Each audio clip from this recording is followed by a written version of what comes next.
Here's our one from a 146 to a 252 on step 2. So this is part 4 and the final part. So basically my score were increasing, and in the last month before my exam, I'm up to like 230s. I'm like, I gotta get to 250s. So what did I do? I started taking way more practice tests, doing way more UWorld, doing more reviews of my corrections, watching YouTube videos on topics I didn't remember, went to Dirty Medicine a lot. Watched a lot of Divine Intervention every single day, multiple Divine Intervention, took notes. And about 2 weeks out, I scored really bad on NBME 13. I went down to like the the high 220s, I think. But on previous exams right before that, I was in the 240s. So I was getting close to my goal of 250.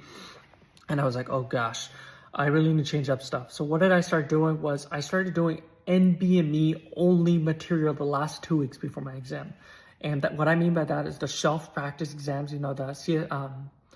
so yeah, I started doing the practice exam for the shelf exams. I think they're called the CMS forms. That's what I started doing the last 2 weeks because I wanted to get into the routine of NBME exams only.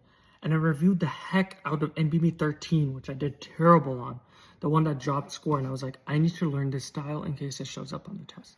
So I did that one and reviewed it like 5 different times. Then NBME 14 got in 240s.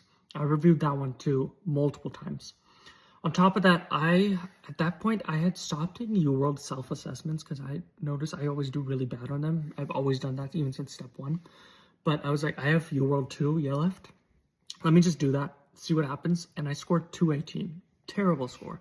But I went through it. I was like, you know what? I already knew I was going to get a bad score. Let me just learn everything from it. Took all those notes. And that was about a week and a half before my test. Took all of that. Did free 120 a few days before my actual test. Listened to Divine Intervention to learn everything about that free 120 since there's no correct answers. And then reviewed the last 2 days. I didn't do any questions. I was just reviewing all my notes, which I had about 500 pages of notes. Reviewed 250 one day, 250 next day, and then went in, dialed in. I know this is super long, part 4. I was supposed to be part 3 parts, but here you go. That's kind of everything I did. Very summarized. I can go into detail if you guys have questions, but yeah, hope that helps.